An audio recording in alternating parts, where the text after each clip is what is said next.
Je suis très heureux d'être à l'Université du Québec à Rimouski. Et quand je dis très heureux, c'est pas assez. Je devrais dire je suis ému, très ému d'être ici. Parce que 50 ans plus tard, il m'est donné de venir à l'UQAR et de constater ce qu'est maintenant l'Université du Québec à Rimouski. Ce qui paraissait impensable en 1950, 1960, est devenu ce que vous êtes maintenant ici, cette UQAR extraordinaire, quand on voit ces immeubles, ces buildings, quand on voit ces étudiants, ces professeurs, ces recherches. Et il se trouve que j'ai assisté à la conception de l'UQAR en 1960. J'ai assisté à ses débuts difficiles, de loin, mais je les ai bien perçus.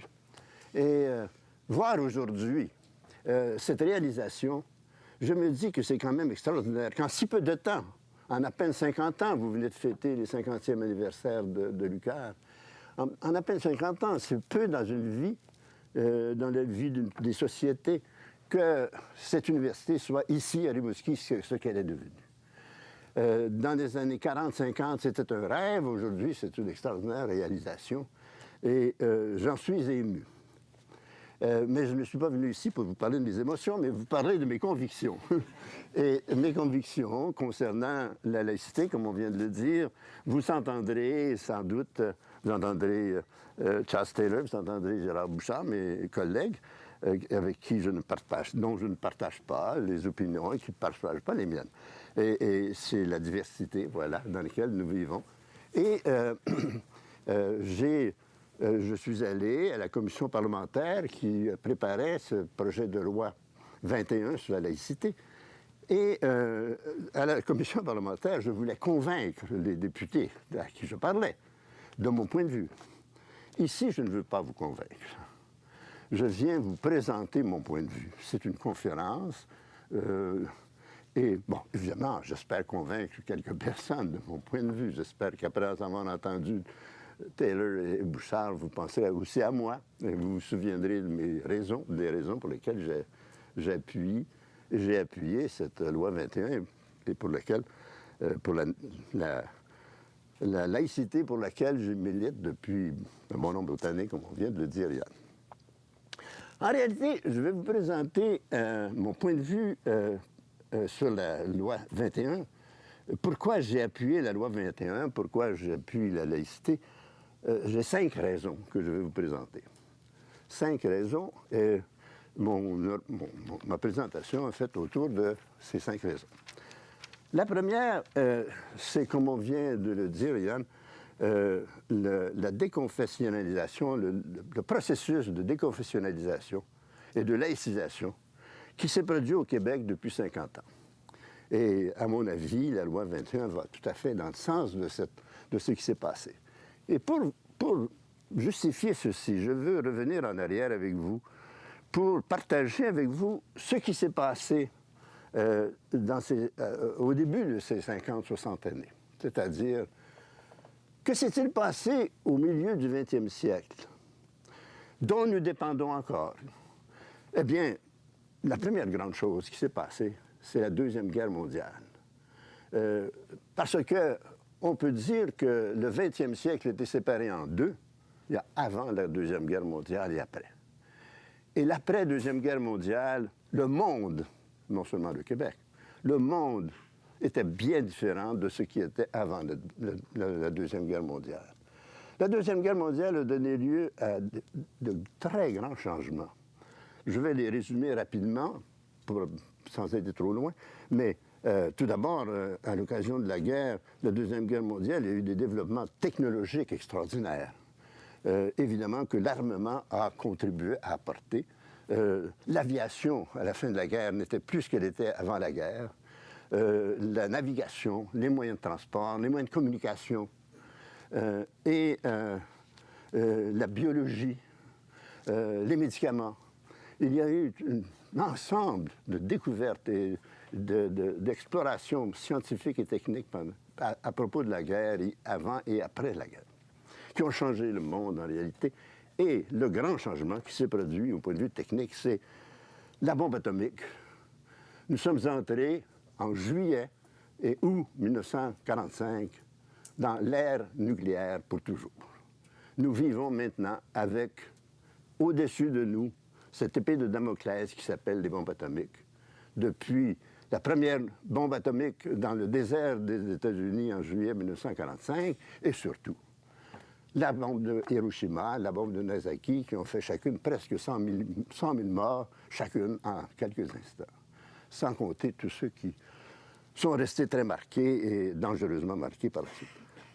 Mais le deuxième grand changement, c'est évidemment que le décor géopolitique a changé complètement après la guerre parce que les grands empires européens se sont effondrés.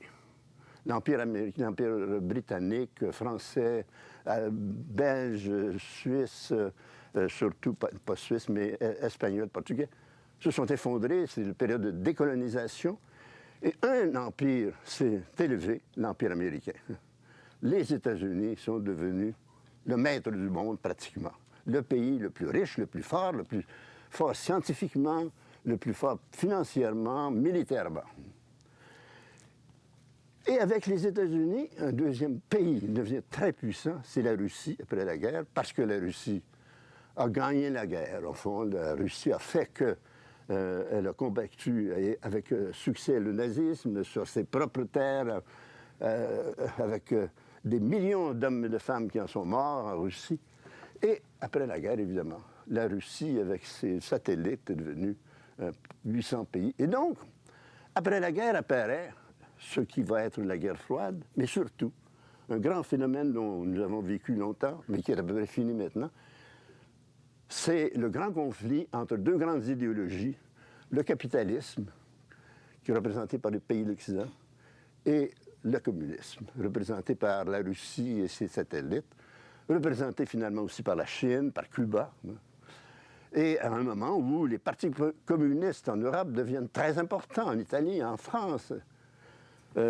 Et finalement, bien sûr, on le sait, le capitalisme a gagné. Le communisme s'est effondré. Il reste 2 ou 3 pays qui se prétendent communistes, mais qui en même temps sont profondément capitalistes. La Russie est très capitaliste, la Chine est très capitaliste. Et puis, le dernier grand changement, c'est qu'on est entré dans l'ère de la consommation. Avec un peu la disparition de beaucoup de frontières, pas nécessairement physiques, mais intellectuelles et politiques et culturelles.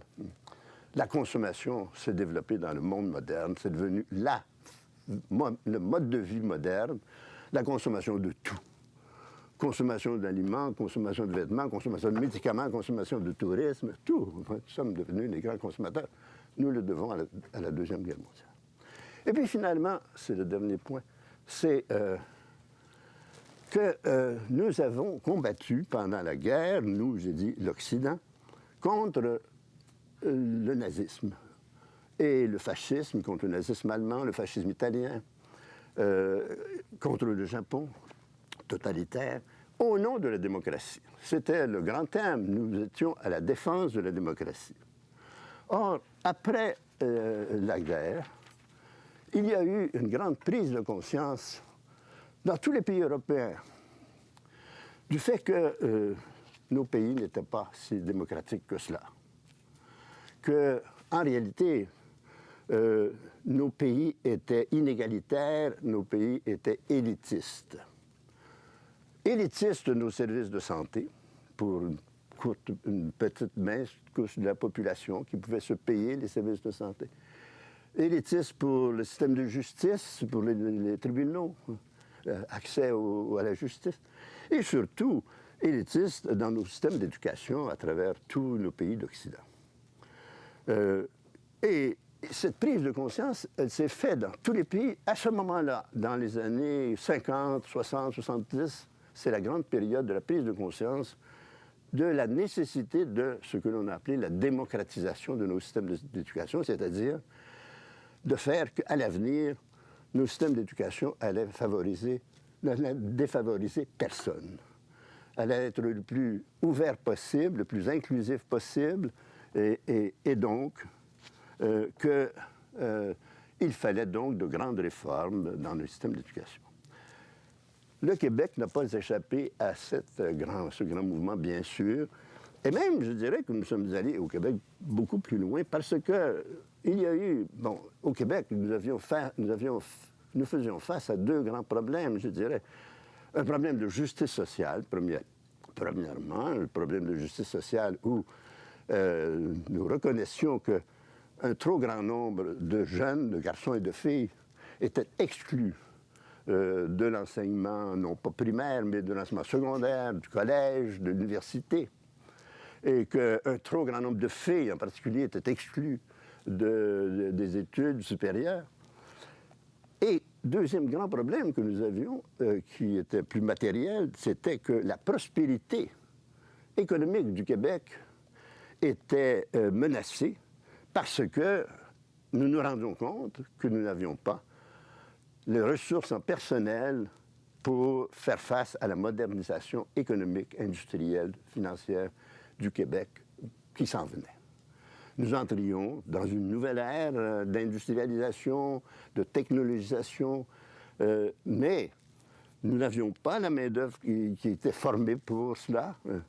Nous n'avions pas la main-d'œuvre à tous les niveaux. Nous n'avions pas la main-d'œuvre pour prendre en charge l'économie. Nous n'avions pas la main-d'œuvre aussi pour entrer comme technicien dans l'économie. Ce qui fait que nous avions un grave problème à régler. Et que c'est ce qui fait que dans ces années 60, 70, au Québec, nous nous sommes engagés dans une très grande réforme de notre système d'éducation dont nous vivons encore en ce moment, c'est-à-dire que nous avons voulu, dans ces années-là, créer un système d'éducation unifié, à la différence de ce qui existait avant, qui était un système d'éducation segmentaire. Créer un système d'éducation unifié. Deuxièmement, un système d'éducation public, de la prématernelle à l'université, que tout soit public, que ce soit à l'école primaire, mais aussi ce qu'on appelle les écoles secondaires polyvalentes, qui sont publiques, les cégeps qui sont publics, les universités qui sont publiques. C'était un très grand changement. Et troisièmement, que ces institutions soient gratuites. La gratuité a marqué le Québec. La gratuité jusqu'à l'université, et avec, à l'université, des frais de scolarité qui sont les plus bas en Amérique du Nord depuis cette époque-là. Mais pour démocratiser ce système d'éducation, il fallait en même temps le laïciser. C'était une exigence. On ne pouvait pas démocratiser sans laïciser, c'est-à-dire sans déconfessionnaliser, comme on l'a dit. À votre santé. Et ça, pourquoi? Parce que, comme vous savez, en 1960, notre système d'éducation était divisé en deux. Il y avait les protestants et les catholiques. Les écoles catholiques et les écoles protestantes, les commissions scolaires catholiques protestantes, les institutions catholiques et les institutions protestantes. Et deuxièmement, l'Église catholique avait l'entièreté du système d'éducation à cette époque. Depuis la maternelle, depuis l'école primaire, qui était entièrement entre les mains de religieuses ou de frères enseignants, depuis les collèges classiques, les écoles secondaires qui étaient privées, depuis les universités qui étaient catholiques, privées. Or, il était évident que l'Église catholique n'était pas en mesure de faire la réforme qui s'imposait. Elle n'était pas en mesure parce que, d'abord, l'Église catholique n'est pas une institution démocratique. C'est une institution qui est aristocratique, en quelque sorte, et centralisée, très fortement centralisée, aucunement démocratique. Mais surtout, deuxièmement, l'Église catholique n'avait pas le pouvoir politique d'aller chercher les fonds qu'il fallait, d'aller créer des institutions, de rassembler les citoyens. L'Église catholique n'est pas une église de citoyens. Elle est une église de membres de l'Église, de chrétiens, de catholiques, mais pas de citoyens. Et l'Église catholique n'avait donc pas ni le pouvoir, ni les fonds, ni la légitimité d'entreprendre la réforme. Ce qui fait qu'il fallait passer au système public et accepter que l'Église se retire de l'ensemble du système d'éducation, ce qui n'était pas mince affaire, malgré tout, parce que beaucoup de gens y tenaient, l'Église catholique elle-même y tenait jusqu'à un certain point. Mais il se trouvait qu'à ce moment-là même, l'Église catholique connaissait une crise profonde qui commençait. C'est à ce moment-là qu'on voyait des prêtres défroquer et se marier, on voyait des sœurs quitter leur communauté et se marier, on voyait de plus en plus de catholiques ne plus aller à la messe, on voyait de plus en plus de femmes utiliser la pilule anticonceptionnelle qui était défendue par l'Église. La crise de la pilule. Et c'était un moment extraordinaire, la crise de la pilule. Dans l'Église, et arrive le Concile Vatican II en même temps, qui repose toutes sortes de problèmes. Bon, voilà. Cette déconfessionnalisation au Québec, elle s'est faite, je dirais, en 3 grands temps principaux, qui sont très identifiables. Premier moment, 1964, la création du ministère de l'Éducation. C'est la laïcisation de l'État par le haut, c'est des institutions publiques par le haut, qui est d'abord le départ de la laïcisation. Et cela veut dire qu'en créant le ministère de l'Éducation, tous les évêques du Québec étaient mis dehors. C'était pas facile. Étaient mis dehors du système public parce que les 22 évêques du Québec avaient un énorme pouvoir sur l'enseignement primaire et secondaire et sur l'école normale, sur la formation des enseignants. Le ministère de l'Éducation venait remplacer l'Église catholique. Le ministère de l'Éducation venait remplacer aussi les protestants, parce que à partir du moment où on a créé le ministère de l'Éducation en 1964, les protestants ont perdu l'autonomie qu'ils avaient, qui était considérable, qui était pleine. Et à l'avenir, les protestants allaient dépendre du ministère de l'Éducation comme les catholiques. Et pour les protestants, c'était pas facile à accepter. Et même les universités catholiques allaient dépendre du ministère de l'Éducation. Ça, c'était aussi pas facile à faire accepter, en particulier par McGill, qui n'était pas une université catholique, mais qui était une grande université anglaise. Deuxième moment, 1967, 68, 69. Quand, dans ces 3 années, et les années 1967-68, ce sont des années charnières dans l'histoire du Québec, parce que c'est là que s'installe notre enseignement supérieur que l'on a aujourd'hui, 67, 68, 69. Pourquoi? Parce que dans ces 3 années, on a construit, on a ouvert, on a créé les 30 premiers cégeps. C'était le départ des cégeps. On a créé le cégep de Rimouski. On a créé les premiers cégeps un peu partout, sur tout le territoire du Québec, ces 30 premiers cégeps. En 1969, il y avait les 30 premiers cégeps et puis il y avait les autres projets de cégep. Or, il faut dire que c'est extraordinaire quand on voyait se produire la création des cégeps, parce que, pourquoi? Les cégeps, pour la plupart, ne sortaient pas de terre. Ils étaient créés à partir d'institutions existantes, à partir de collèges classiques qui étaient là, de l'école normale, de l'institut familial, etc., avec les immeubles et le personnel qui était là. Or, les institutions avec lesquelles on partait étaient religieuses, toutes. On faisait un cégep laïque. C'était extraordinaire. Deuxièmement, toutes ces institutions étaient privées. Tout à coup, elles devenaient un cégep public. Ces institutions étaient marquées par la ségrégation des sexes. On entrait dans des institutions, cégep mixtes. Et quatrièmement, ces institutions étaient payantes et elles devenaient gratuites. En 3 ans, le Québec connaissait une révolution profonde de tout son système d'éducation de cette manière-là. En plus, en 1960, au mois d'août 1969, le gouvernement du Québec présente sa loi de l'Université du Québec, créant une deuxième université de langue française à Montréal, créant une université à Rimouski, une autre à Trois-Rivières, une autre à Chicoutimi. Pour la première fois, les universités sortaient des grandes villes. Jusque-là, elles avaient été dans Québec, Montréal et Sherbrooke. Et voilà que maintenant, à Rimouski, à Chicoutimi, à Trois-Rivières, et bientôt à Arvida, bientôt à Gatineau, on allait avoir, sur tout le Québec, un réseau d'universités, avec chacune de ces universités, ces tentacules en plus qui allaient se développer. Ces 3 années sont monumentales dans notre histoire de l'enseignement supérieur tel qu'il est maintenant encore aujourd'hui. Et dernière phase de la déconfessionnalisation, c'est 1998, où enfin on a pu, par suite d'entente avec les protestants, leur faire accepter que les commissions scolaires ne seraient plus confessionnelles, mais qu'elles devenaient linguistiques. C'était un grand changement parce que les commissions scolaires étaient divisées, comme vous savez, en commissions scolaires catholiques et commissions scolaires protestantes.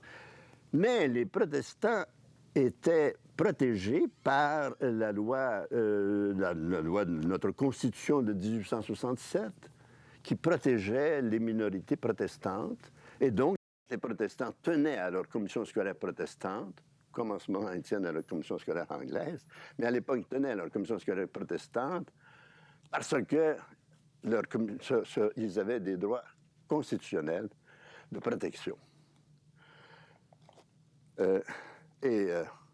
C'est par un effort qui a été fait par l'Assemblée nationale du Québec et le gouvernement canadien en 1998 que l'on a pu accepter de changer la Constitution pour éliminer cette protection des protestants.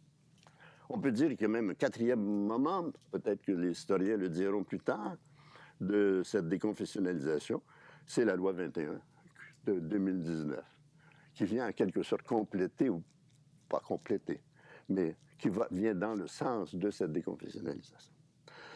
Voilà donc ma première raison d'appuyer cette loi 21. J'ai été bien long, mais ce sera plus court pour les 4 autres raisons.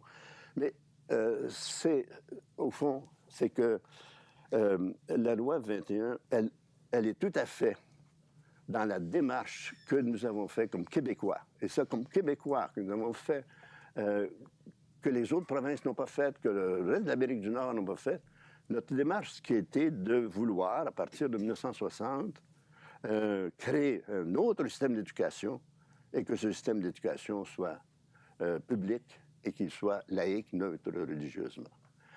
C'était notre démarche de Québécois depuis plus de 50 ans. Et cette loi, elle vient continuer cette démarche. C'est pour ça que je l'appuie, étant donné l'importance que j'accorde à ce que nous avons fait comme Québécois depuis 50 ans, depuis plus de 50 ans, c'est-à-dire de démocratiser enfin notre système d'éducation, même si ce n'est pas complet, et pour cela, de le laisser.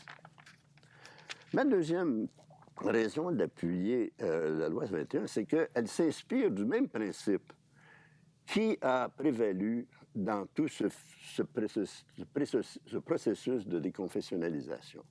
Et ce principe, c'est le suivant, qui est pour moi fondamental, c'est que les institutions publiques doivent respecter les convictions religieuses de ceux que j'appelle les clients, c'est-à-dire de ceux qui s'adressent à une institution publique, que ce soit un hôpital, un service social, une université, un collège, un cégep, une école primaire. Les institutions publiques sont faites pour...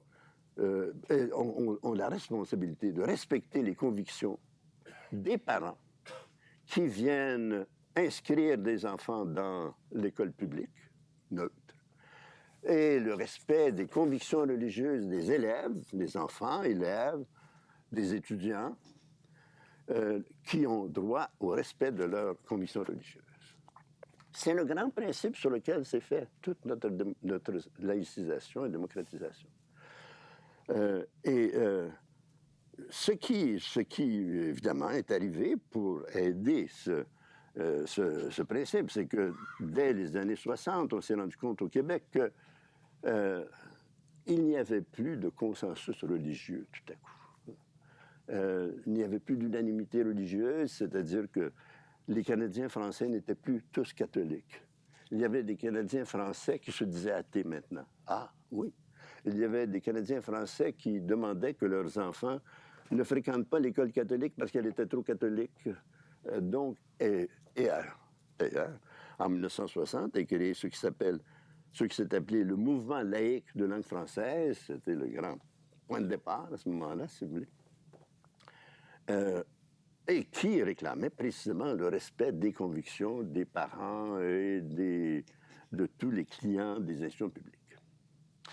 Ce qui me frappe, voici là, je suis un petit peu là, je lance mon attaque, si vous voulez, mais ce qui me frappe, c'est que depuis quelques années, on est en train tout à coup de vouloir inverser ce principe en disant maintenant, désormais, ce sont les convictions religieuses des enseignants qui ont priorité. On invoque les chartes, on invoque la liberté religieuse.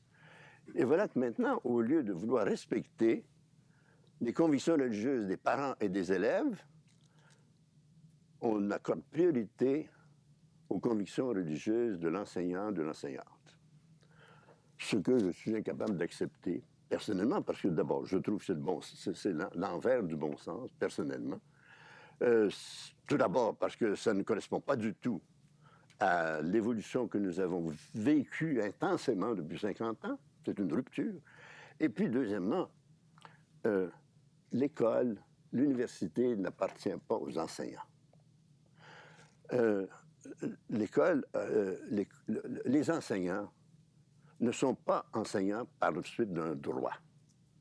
Je considère, moi j'ai enseigné pendant près de 60 ans à l'université dans les universités, parce que l'Université de Montréal, j'ai toujours considéré que je n'avais pas le droit d'enseigner. Ce n'était pas un droit que je pouvais invoquer. Je pouvais invoquer mon contrat, mais pas un droit. Je dirais même que j'ai toujours considéré ça comme un privilège d'être professeur dans une université. Et je crois que c'est la même chose dans un collège, la même chose dans une école secondaire, enseigner dans une institution, surtout une institution publique, payée par des fonds publics, par les citoyens, c'est un privilège qu'on nous accorde d'être devant des élèves qui sont la société de demain. Et de préparer la société de demain à travers les élèves, les étudiants qui sont dans nos classes. C'est un privilège. Et donc, je ne peux pas accepter qu'on invoque une sorte de droit religieux pour faire que l'enseignant, maintenant, peut manifester ses croyances religieuses par des signes, en particulier, comme on le sait, par des signes ostentatoires, comme on dit maintenant.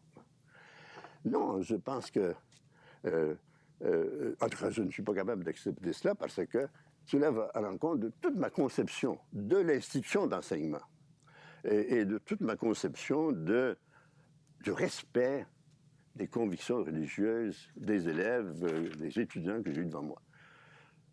Tout comme j'ai toujours respecté les convictions politiques et idéologiques de mes étudiants, j'ai aussi respecté leurs convictions religieuses en n'affirmant jamais les miennes. Troisième raison, qui va dans le sens de la deuxième, c'est que ce respect des convictions, il est dû en particulier au fait que nous vivons dans une société évidemment pluraliste du point de vue religieux. Et bon, c'était le début, si vous voulez, de la déconfessionnalisation. C'était de prendre conscience que nous n'étions plus dans une société de consensus religieux. Or, ce qu'on peut dire, c'est que depuis 1960 à 2019, le pluralisme religieux s'est accentué d'une manière extraordinaire. Il s'est accentué, évidemment, bien sûr, c'est un effet de l'immigration. Avec l'immigration sont arrivés des hommes et des femmes appartenant à diverses religions et qui sont implantés ici. Mais ce n'est pas tout. Cette évolution, ce pluralisme, c'est aussi un effet de l'effacement de l'Église catholique au profit d'autres religions, au profit de diverses religions qui se sont implantées au Québec, chez des Canadiens français, les témoins de Jéhovah, les Mormons, des évangélistes, etc. Et puis, je dirais que ce pluralisme, c'est aussi l'effet d'une grande indifférence religieuse qui s'est développée dans la société québécoise.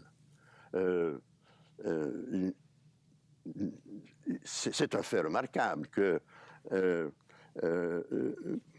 les générations qui m'ont suivi, mes enfants, surtout mes arrière-petits-enfants, mes enfants, petits-enfants, sont d'une ignorance religieuse heureuse et d'une indifférence. Évidemment, on peut en parler avec n'importe quel curé de n'importe quelle paroisse.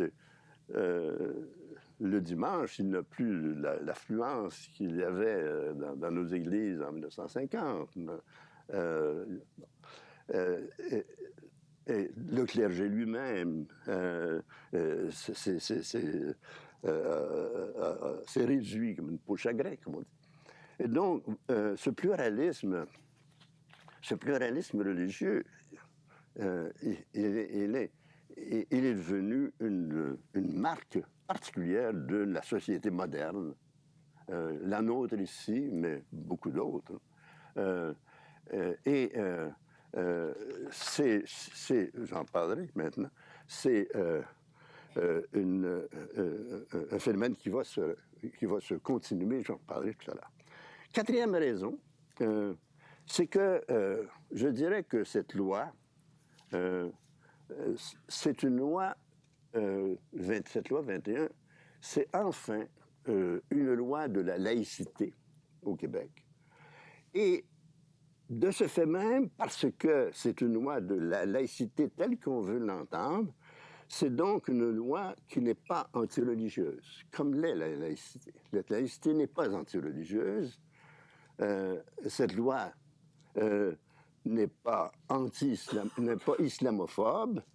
Cette loi n'est pas une discrimination religieuse. Non. Cette loi, c'est une loi de la laïcité. Pour la première fois, dans une loi québécoise, on dit ce qu'est la laïcité. Je ne sais pas si vous avez eu l'occasion de lire le document extraordinaire qui s'appelle « La loi sur la laïcité de l'État québécois », la loi 21. Voilà, c'est ça la loi 21. C'est ça qu'elle a l'air. Et alors, ça s'appelle loi 21, loi sur la laïcité de l'État, adoptée le 16 juin 2019 et sanctionnée le 16 juin 2019. C'est ce document. Et cette loi, elle a un article 2 que je vous lis tout simplement. C'est aucun charabia juridique. L'article 2 de cette loi dit « La laïcité de l'État repose sur les principes suivants. Premièrement, la séparation de l'État et des religions. C'est important. Deuxièmement, la neutralité religieuse de l'État. Troisièmement, l'égalité de tous les citoyens et citoyennes. Et quatrièmement, la liberté de conscience et la liberté de religion. » C'est assez extraordinaire que le législateur ait eu l'idée de définir dans cette loi la laïcité. C'est la première fois qu'on a un document officiel qui est une loi qui définit ce que l'on... Marqué, on peut dire que ce n'est pas une définition complète, il y en a qui sont bien pas contents, mais enfin, on a une base extraordinaire, une base juridique du législateur. Non seulement cela, mais cette loi a un autre effet extraordinaire, c'est que, à partir de cette loi, on a introduit dans la Charte des droits et libertés du Québec la laïcité comme un principe fondamental qui doit être respecté dans tous les documents, dans toutes les lois que fait l'État québécois désormais. C'est la première fois qu'on constitutionnalise la laïcité ici au Québec et même, je dirais, au Canada, peut-être en Amérique du Nord. Bon, c'est en ce sens que je dis que c'est une loi qui enfreint une loi de la laïcité pour nous au Québec. Et contrairement à ce que dit Justin Trudeau, je veux bien parler de lui, mais alors Justin Trudeau dit que c'est une loi, le 21, de la discrimination religieuse. Je ne vois pas ça du tout. Je ne veux pas faire de politique, là, mais au contraire, c'est une loi qui, d'abord, respecte toutes les religions. C'est une loi qui tient au principe de la laïcité, qui est le suivant, on peut le voir dans cette loi. La laïcité veut dire que l'État respecte toutes les religions. L'État ne privilégie aucune religion. L'État ne proscrit aucune religion, à moins de questions d'ordre public.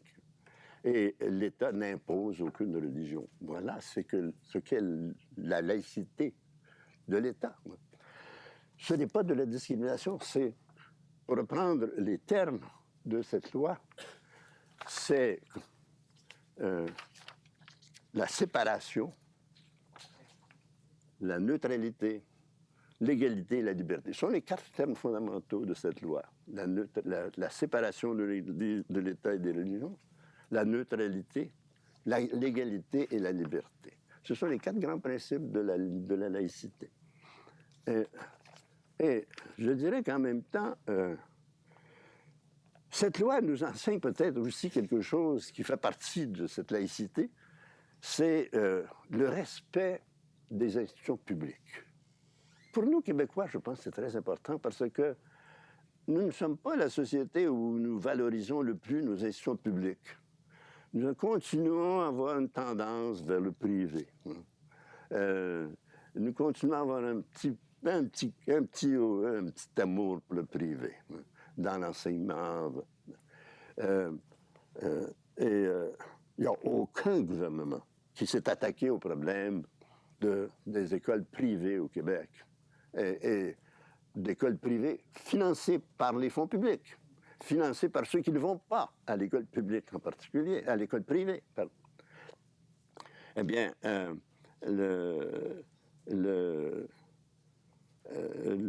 cette loi, c'est ce qu'elle nous enseigne, parce qu'elle traite précisément d'écoles publiques, primaires et secondaires. C'est le respect de ces écoles, de ces institutions, parce que ce sont des institutions d'enseignement, parce que ce sont des institutions publiques. Et ce n'est pas, à mon avis, discriminatoire non plus, en ce sens que toute personne qui va dans les institutions publiques, qui travaille dans les institutions publiques, a la liberté de sa religion. Elle continue à avoir la liberté de sa religion, sauf que ce qu'on lui demande, c'est qu'au moment de son travail dans une institution publique, elle ne doit pas afficher ses convictions. C'est tout ce qu'on lui demande. En retirant tout signe ostentatoire. Je reviendrai un peu là-dessus tout à l'heure, mais il y a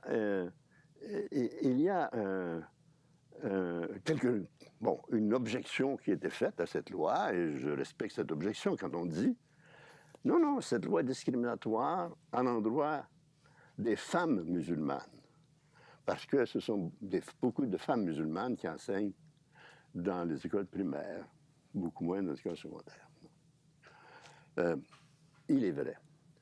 Mais moi, ma réponse à cela, c'est ceci. Ce n'est pas la loi qui est discriminatoire à l'endroit des femmes musulmanes, c'est l'islam qui est discriminatoire à l'endroit des femmes musulmanes, en leur imposant ce qu'elles imposent. Bon, je ne veux pas qu'on m'accuse d'islamophobie en disant ça, mais il est évident tout d'abord que les signes religieux que les femmes musulmanes portent, que ce soit le voile ou les vêtements religieux qui couvrent tout leur corps, ce n'est pas dans le Coran, premièrement. Alors ça, tout le monde le sait. Ce n'est pas donc si religieux que cela. Et deuxièmement, ici au Québec, au Canada et dans le monde, il y a un grand nombre de femmes appartenant à la religion de l'islam, de femmes musulmanes, qui s'opposent à ces signes, au port du voile, qui s'opposent à ce que les hommes ont imposé aux femmes musulmanes. Et qui disent que c'est une oppression, j'emploie leur terme, à ces femmes musulmanes, c'est une oppression des femmes qui est imposée au nom de l'islam, au nom d'une religion, au nom aussi d'une culture. Eh bien, je me dis, est-ce qu'une loi doit aller dans le sens de ce qu'une religion impose? Je reviendrai là-dessus tout à l'heure. Car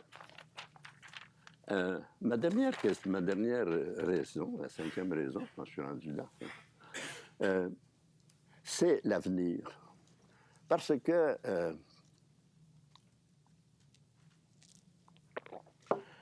on ne fait pas des lois seulement pour le présent. On fait des lois pour l'avenir. C'est le principe de toute loi.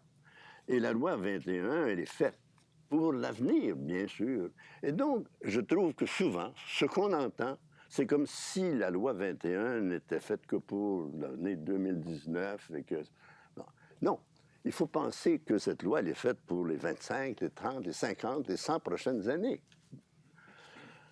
Et quel sera le paysage religieux des prochaines années?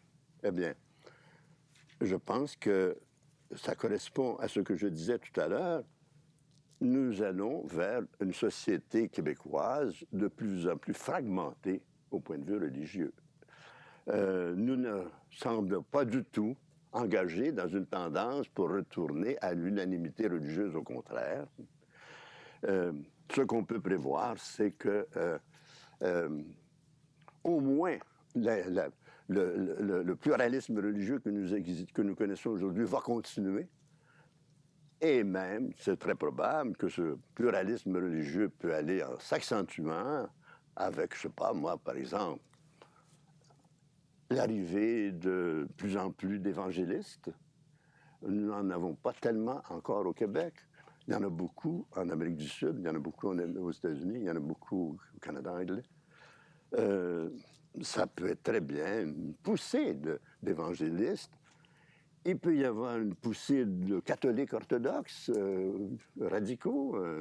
Pourquoi pas? Parce que de voir ce qu'est devenu l'Église catholique fera peut-être qu'une nouvelle génération de jeunes gars et de filles diront « Nous sommes catholiques, et qui reprendront le drapeau de l'Église catholique. Pourquoi pas? Enfin, on peut faire toutes sortes d'hypothèses sur l'avenir comme ça, mais ce qui est certain, c'est qu'on s'en va dans cette direction-là. Or, les religions ne sont pas sociologiquement égales. Les religions ne sont pas égales parce que les unes ont plus de ressources financières que d'autres, l'une a plus de ressources que d'autres. Certaines religions peuvent avoir plus de pouvoir, et près du pouvoir. Certaines religions ont beaucoup plus de membres, d'autres ont peu de membres. Et les religions ne sont pas égales en ce qui concerne ce que j'appelle la visibilité. Pendant longtemps, les catholiques québécois ont été les visibles, c'était la religion visible, avec des sœurs, des frères, des prêtres qui se promenaient dans toutes nos rues, avec toutes les professions, les processions qu'on faisait, tous les crucifix qu'on installait dans toutes les chambres des hôpitaux. Bref. Les protestants, eux, regardaient ça avec étonnement. Il faut se mettre dans la peau des protestants du temps pour voir avec quelle surprise ils voyaient nos sœurs se promener, les religieuses se promener dans nos rues, nos frères enseignants, etc. Eh bien, il se trouve qu'en ce moment, quelle est la religion plus visible? C'est l'islam, qui a remplacé en quelque sorte le catholicisme, parce que l'islam est une religion qui, un peu comme le catholicisme l'a fait, impose des obligations qui les rendent plus visibles. Des obligations de prière régulières, où on les voit s'incliner par terre, etc. Et des obligations de vêtements pour les femmes. Eh bien, ce qui est très important pour l'avenir, c'est que l'État laïque, traite toutes les religions sur un pied d'égalité. Et que la visibilité ne soit pas un droit, en quelque sorte.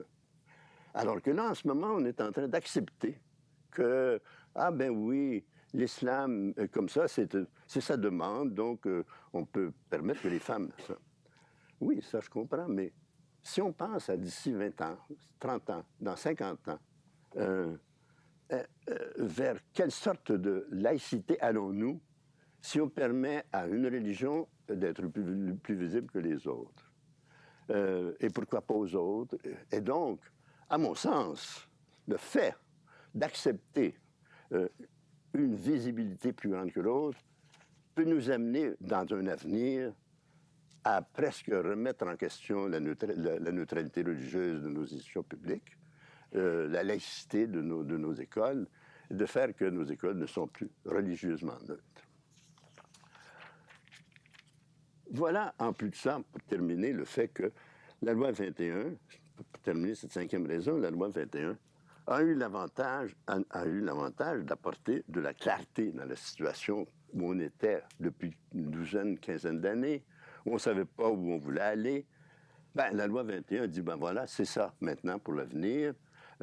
Voilà ce que nous imposons, voilà ce que nous voulons, voilà ce que les Québécois veulent. Et je crois que c'est très important pour l'avenir que nous ayons une loi qui enfin soit suffisamment claire pour nous tous, mais aussi pour tous les nouveaux qui viendront, tous les nouveaux Québécois qui arriveront et qui sauront que, oui, c'est ça maintenant, quand on vient au Québec, c'est la règle.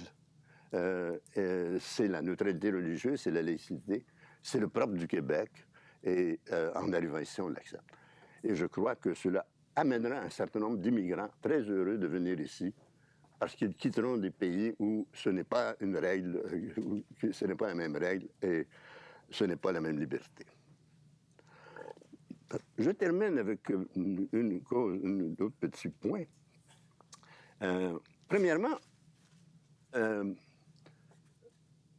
la loi aurait pu aller plus loin. Elle est modeste. Bon, la loi, par exemple, aurait pu inclure les centres de petite enfance, ce qu'elle ne fait pas. La loi ne touche que les écoles primaires et secondaires publiques. La loi aurait pu inclure les écoles privées, subventionnées, surtout quand on sait que les écoles subventionnées le sont à 60%, peut-être plus. Troisièmement, la loi aurait pu inclure les cégeps et les universités. Pourquoi pas? Bien sûr. Elle ne l'a pas fait. Elle ne le fait pas. Bon, on peut supposer que, dans l'esprit du législateur québécois, les étudiants des cégeps et des universités sont assez mûrs pour ne pas être influencés. Ben voyons donc. Je pense que, personnellement, je pense que la loi aurait pu s'étendre aux cégeps et aux universités parce que, à mon sens, qu'on enseigne dans un cégep, qu'on enseigne dans une université aussi bien qu'au primaire ou au secondaire, on doit respecter la diversité des convictions religieuses de nos étudiants, que ce soit au point de vue politique, idéologique ou religieux.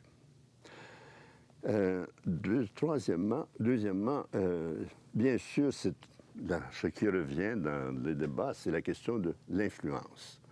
Parce que ceux qui se sont opposés à cette loi disaient « prouvez-nous que le fait de porter des signes religieux exerce une influence. » Or, la réponse à cette demande est bien simple, c'est que premièrement, à mon avis, comme sociologue, comme chercheur, je peux dire qu'il est à peu près impossible de faire une recherche qui soit méthodologiquement, scientifiquement valable sur ce thème-là.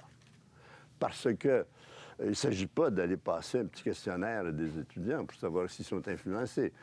Il faut une étude qui soit longitudinale, c'est-à-dire qui s'étende dans le temps, pendant longtemps. Pendant combien de temps, c'est même difficile à décider. Et puis, une fois qu'on aura fait une étude longitudinale, on dira, ben oui, mais ça vaut pour une génération. Maintenant, les générations ont changé, ce n'est plus la même chose. Donc, impossible de faire une recherche qui soit bonne. Donc, personnellement, j'ai toujours cru que quand on enseigne, on a une influence. Enfin, si on m'avait dit pendant 60 ans, vous savez, vous enseignez, mais vous n'avez pas d'influence. Ah bon, qu'est-ce que je fais là, moi?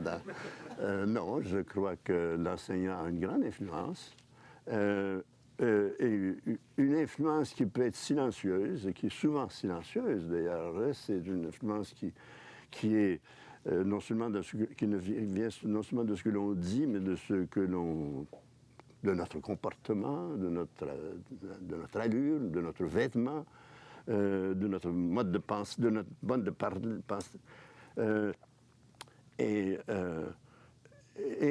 Bon, en tout cas, ce que je peux dire, c'est que j'ai rencontré dans ma vie tellement d'anciens étudiants, puis il y en a encore ici, tellement d'anciens étudiants qui parlent de mes cours encore, qui parlent de l'influence que j'ai pu avoir.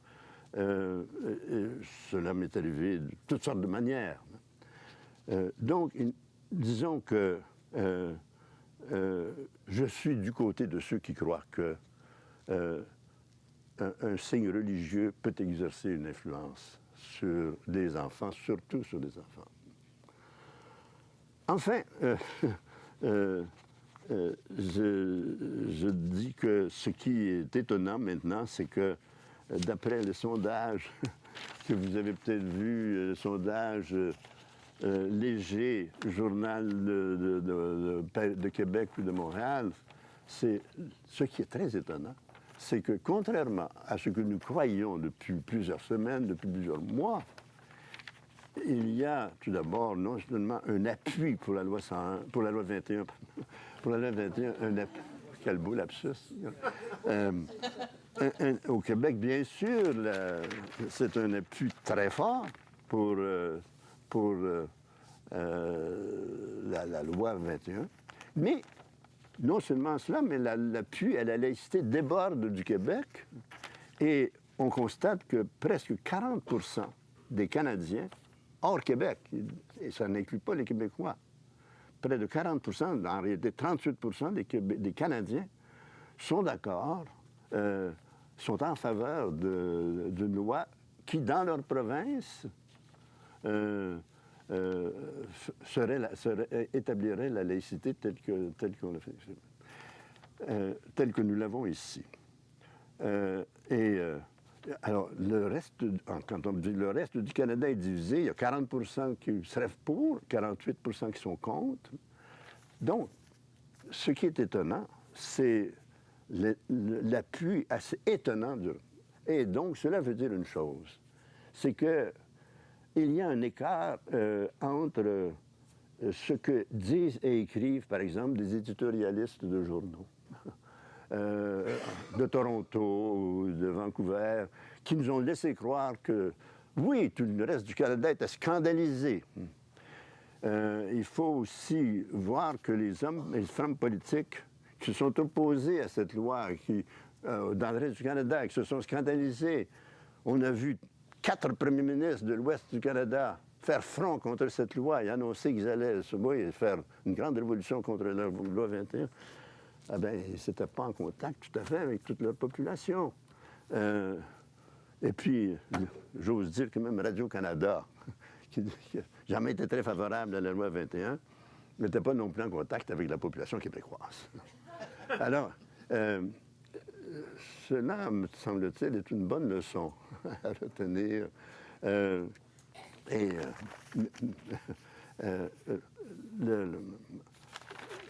L'opinion publique est sensible, plus sensible qu'on le pense à la laïcité. Cela fait partie, je pense, d'une évolution religieuse qui n'est pas propre qu'au Québec, donc une évolution religieuse qui est aussi propre, qui est aussi en partie, en tout cas, se retrouve dans les autres provinces canadiennes. C'est-à-dire une évolution religieuse qui accepte de plus en plus la séparation de l'État et des religions et qui accepte de plus en plus la nécessité de la neutralité des institutions publiques. Voilà, je m'excuse peut-être du temps que j'ai pris, mais j'ai voulu vous faire part de mes convictions. Convictions qui se sont formées il y a déjà un bon nombre d'années, je peux dire, qui n'ont fait que se renforcer dans les nombreuses discussions que j'ai eues avec mes amis qui s'opposaient à mes points de vue. Et je vous remercie d'avoir accepté d'entendre mon témoignage. Merci d'avoir écouté.